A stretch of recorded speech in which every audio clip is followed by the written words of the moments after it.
सुप्रभात बच्चों। ऑनलाइन कक्षा में आप सभी का स्वागत है। मैं मनोज साहू। आज हम पढ़ने जा रहे हैं पार्ट 6.1 सी वी रमन। इस पाठ के लेखक हैं अरविंद गुप्ता। आइए अरविंद गुप्ता के बारे में थोड़ा सा जान लेते हैं। अरविंद गुप्ता भारत में विज्ञान को लोकप्रिय बनाने और शैक्षिक खिलौनों, है ना, शैक्षिक मतलब पढ़ाई लिखाई से संबंधित खिलौने बनाने के लिए मशहूर हैं। वे लेखन व अनुवाद भी करते हैं। उनकी लोकप्रिय website Arvind Gupta toy dot com पर खिलौनों और पुस्तकों का विशाल भंडार है। अपने काम के लिए उन्हें कई पुरस्कार मिल चुके हैं, जिनमें बच्चों में विज्ञान के प्रचार प्रसार के लिए भारत सरकार का पहला राष्ट्रीय पुरस्कार शामिल है। आइए पाठ शुरू करते हैं। ये है सी वी रमन, जो पिक्चर में हमको दिख रहा है ना।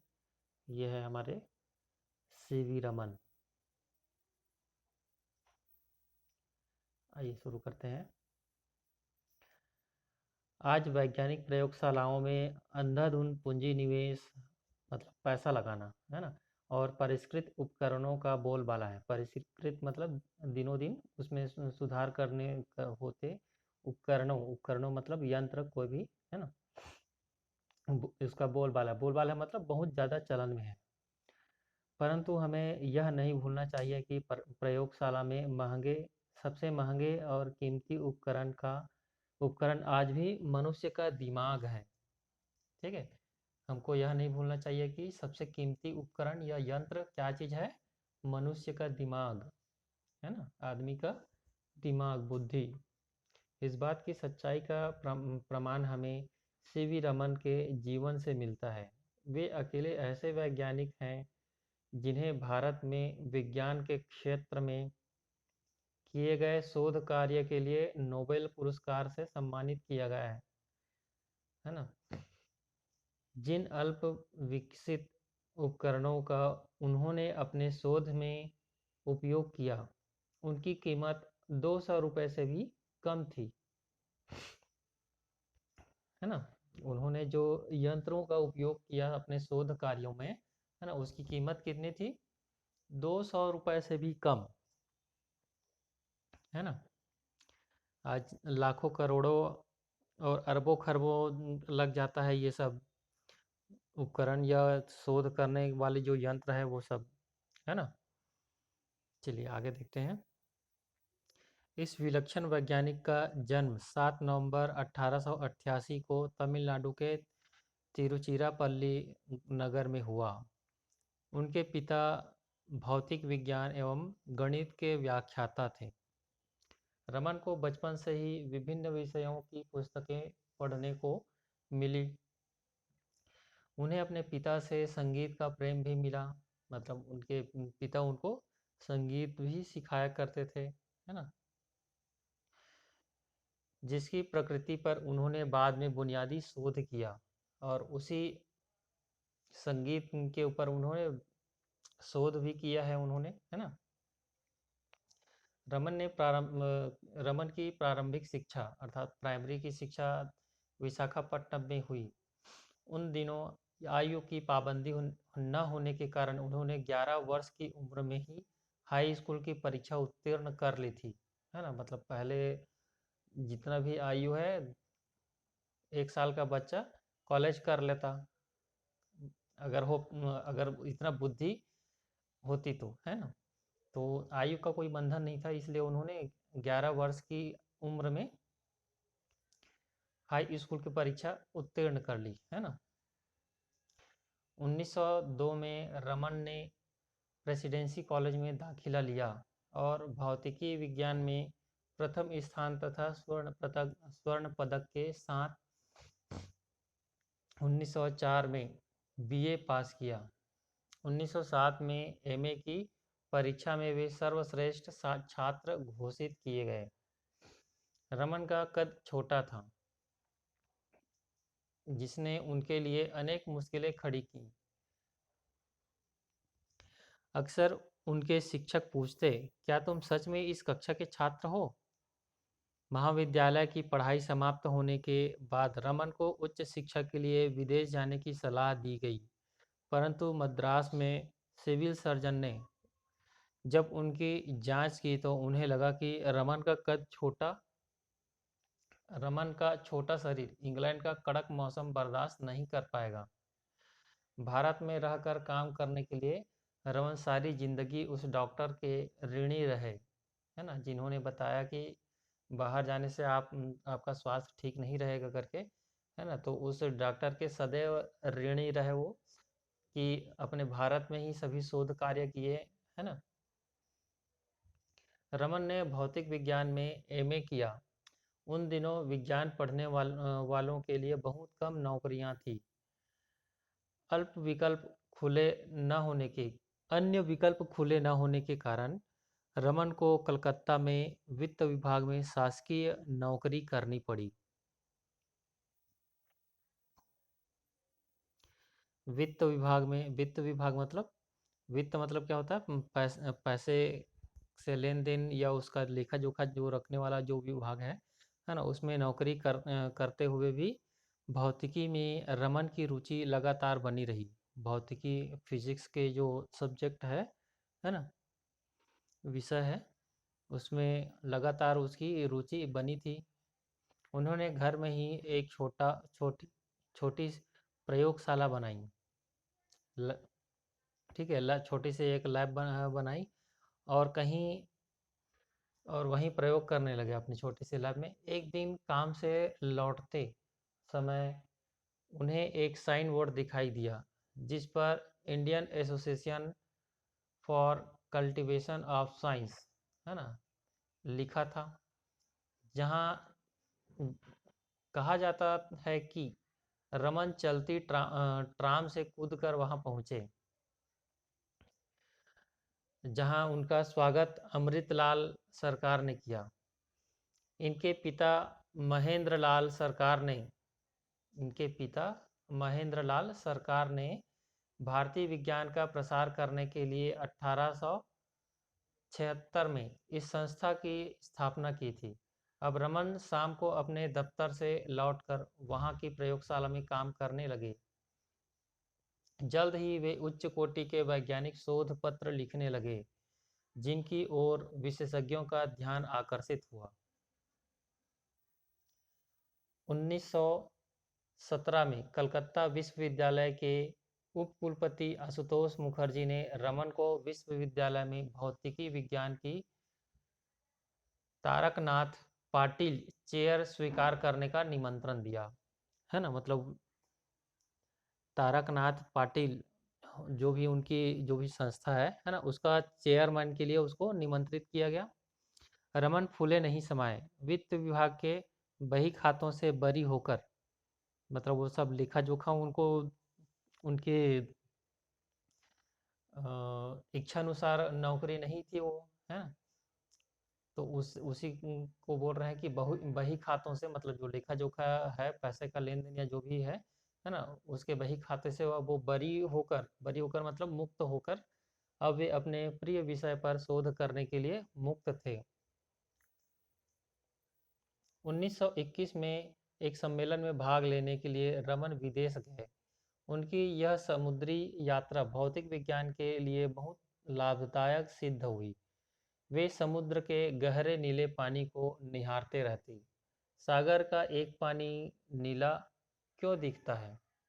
सागर का पानी नीला क्यों दिखता है? क्या पानी आसमान के प्रतिबिंब के कारण नीला दिखता है?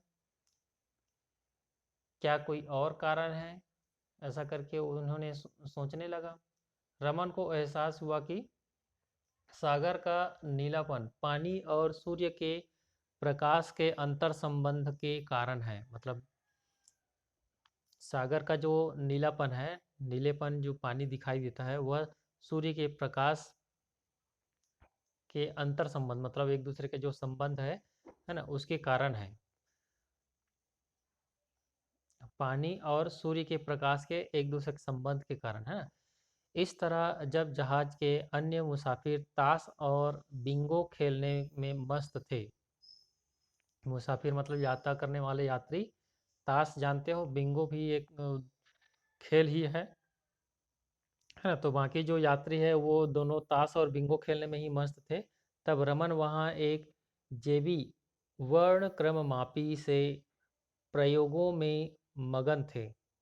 ठीक है, जेबी मतलब जेब में रखने वाला, वर्ण क्रममापी अर्थात वर्ण मतलब रंग, रंगों का क्रम से जो नापने वाला जो भी यंत्र है ना, रंगों को नापने, सूर्य की किरण वगैरह है उसको नापने के लिए जेबी वर्ण क्रममापी से प्रयोगों में मगन थे, और उन्होंने अलग माध्यमों से प्रकाश के प्रकीर्णन पर एक शोध पत्र लिख डाला। ठीक है, उन्होंने क्या क्या लिख डाला, उन्होंने अलग माध्यमों में, मतलब हवा हो गया, पानी हो गया, या फिर कांच हो गया, या फिर इस तरह के अन्य और जो भी चीज़ें हैं, है ना, तो उन चीज़ों में अगर प्रकाश को गुजारा जाए उसके माध्यम से, है ना, तो उसमें अलग अलग उसका फैलाव होता है, प्रकाश प्रकाश का, है ना। तो इसी के ऊपर उन्होंने एक शोध पत्र लिख डाला। भारत लौटने के बाद रमन ने इस विषय पर गंभीरता से शोध शुरू किया। शोध मतलब किसी चीज के बारे में अच्छी तरह से जांच पड़ताल करना, क्यों होता है, कैसे होता है, कब होता है, इस तरह के नाना प्रकार के, है ना। तो उन्होंने प्रकाश की किरणों को भिन्न भिन्न द्रवों से, द्रवों मतलब लिक्विड, है ना, भिन्न भिन्न अलग अलग लिक्विड से, द्रवों से गुजारा, गुजारा मतलब उसके पार कराया। जैसे हम टॉर्च मार देंगे पानी में तो उसके प्रकाश का क्या होगा, ऐसा करके किसी द्रव से गुजरता है, द्रव से गुजारा, उनके प्रभाव का अध्ययन किया। अंततः 1928 में उन्होंने सिद्ध किया कि जब किसी एक रंग का प्रकाश किसी द्रव से गुजरता है तो प्रकाश के कण और द्रव के परमाणु एक दूसरे से क्रिया करते हैं।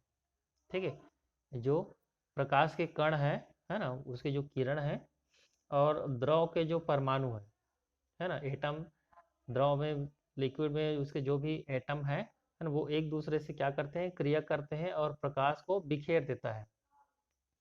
बाहर निकलने वाली प्रकाश किरण का रंग, ठीक है, बाहर निकलने वाली प्रकाश किरण का रंग आने वाले किरण से भिन्न होता है। बाहर निकलने वाली यह किरण आने वाली किरण की तुलना में ऊंचे और नीचे स्तरों, दोनों स्तरों, ठीक है, ऊंचे और नीचे दोनों स्तरों में,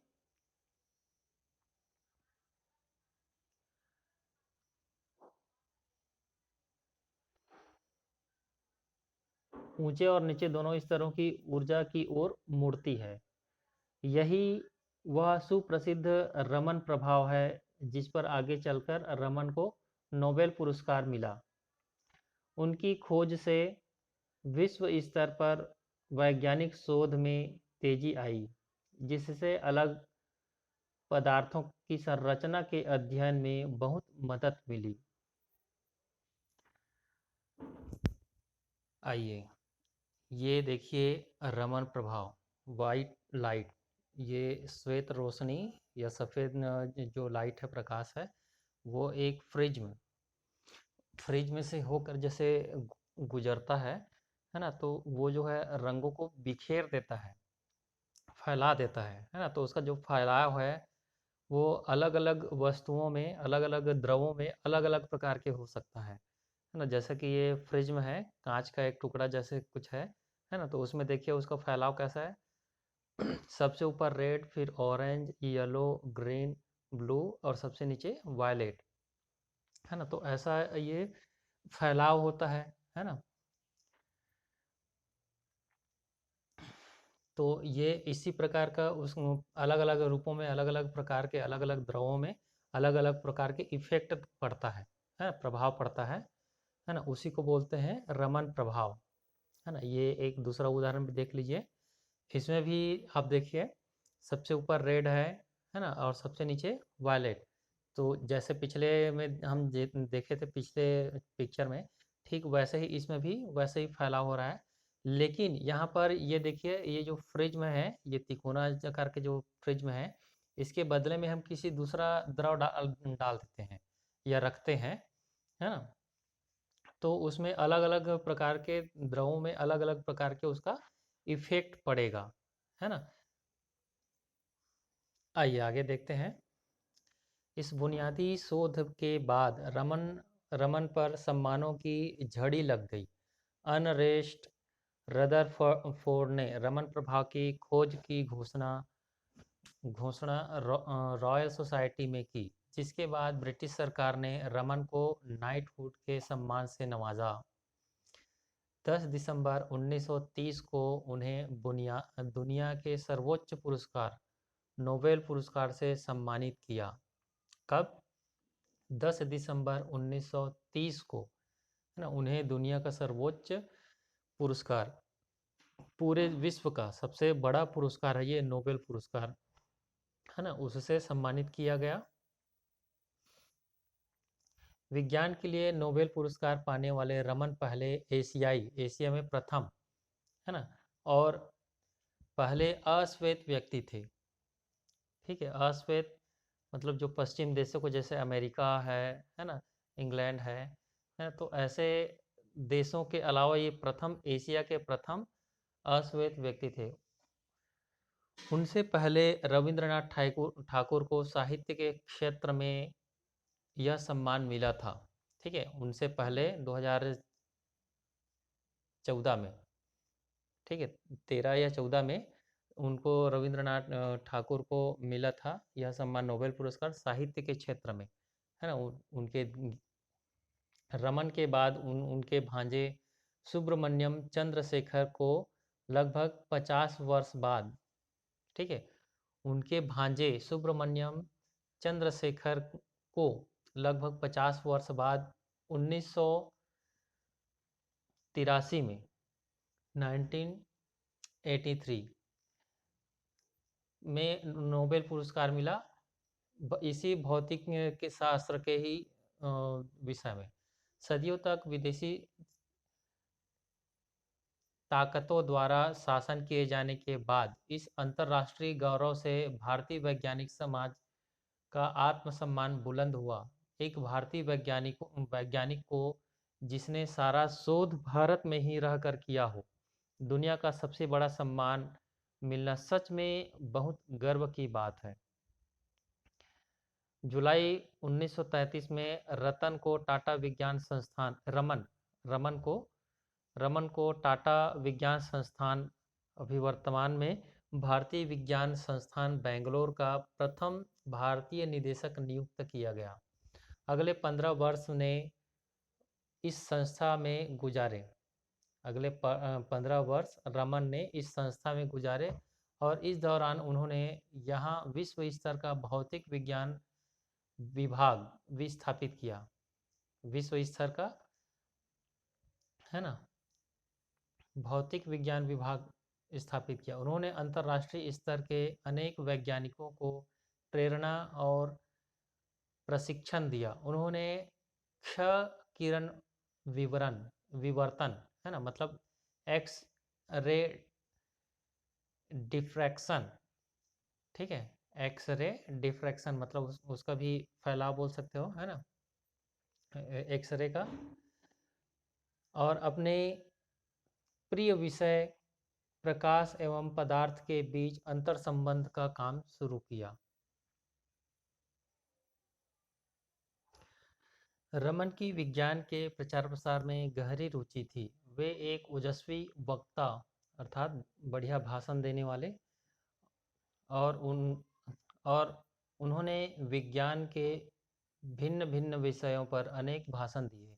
उन्होंने विज्ञान के क्षेत्र में काम करने के आनंद तथा समाज के उत्थान में उन्होंने मुख्य भूमिका पर बल दिया।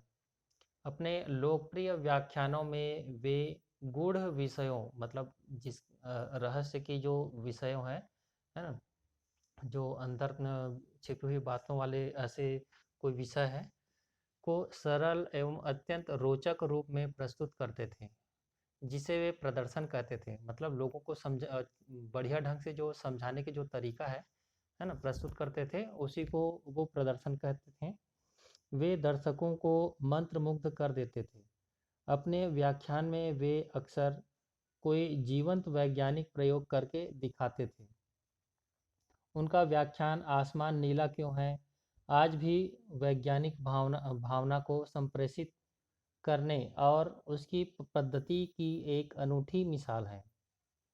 रूखे तथ्यों तथा सूत्रों को रटकर सीखने के विषय के रूप में प्रस्तुत न करके, मतलब सीधा रट के जैसे एग्जाम पास कर लिए, तो उसके पक्ष में वे नहीं थे, है ना। वे विज्ञान को चरणबद्ध प्रश्नों की एक श्रृंखला के रूप में पेश करते थे। वो एक एक करके एक एक चीज़ को दिखा के बता के किसी भी एग्जाम को जैसे प्रैक्टिकल करते हैं, वैसे ही वो चरणबद्ध प्रश्नों की एक श्रृंखला के रूप में पेश करते हैं। इस तरह से वे सुव्यवस्थित तार्किकता के माध्यम से प्रकृति की कार्यप्रणाली को समझाते थे। वे भारतीय राष्ट्रीय विज्ञान अकादमी के संपादक सदस्य थे।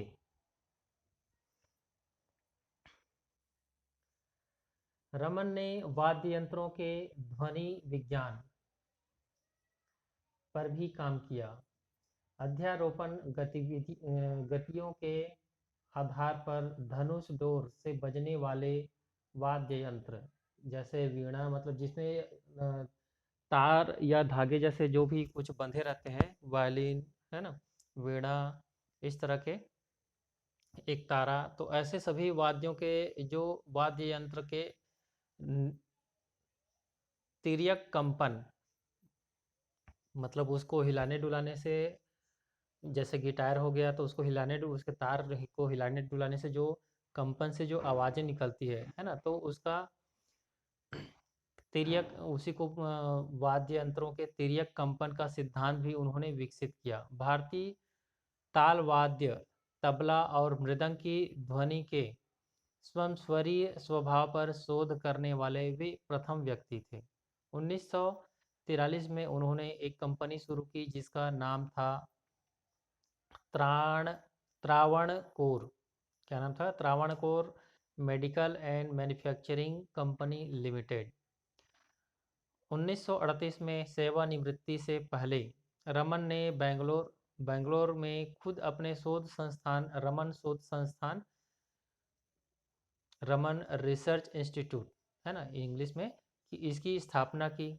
इस संस्थान की विशेषता यह थी कि उसकी स्थापना के लिए सारी पूंजी व्यक्तिगत दाताओं से आई। मतलब गवर्नमेंट का कोई हाथ नहीं था, या है ना, व्यक्तिगत जो भी कोई भी दान दे दिया, है ना, उसी से इस संस्था की स्थापना की गई थी। उन्होंने 1970 तक अपना वैज्ञानिक शोध कार्य जारी रखा। हमेशा की तरह रमन शोध संस्थान में उन्होंने 2 अक्टूबर 1970 को महात्मा गांधी मेमोरियल व्याख्यान दिया। इसके बाद वे बीमार पड़ गए और 21 नवंबर को उनका देहांत हो गया।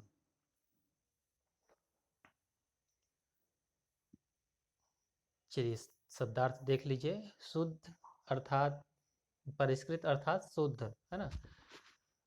प्रकीर्णन, प्रकाश का सीधा रेखा से विचलन, मतलब सीधी रेखा से उसकी दूरी से हट जाना, है ना, सीधे जो जाते रहे वहां से उसका मार्ग बदल जाना। ट्राम अर्थात एक छोटी रेलगाड़ी जिसकी पटरियां सड़क पर होती है। अध्यारोपण, एक के ऊपर दूसरे पदार्थ को बिठाने की क्रिया, उसको बोलते हैं अध्यारोपण। बिंगो, अंकों का कार्ड से खेले जाने वाला एक खेल। वर्ण क्रममापी, एक भौतिकी उपकरण जो प्रकाश किरण को 7 रंगों में विभक्त करता है।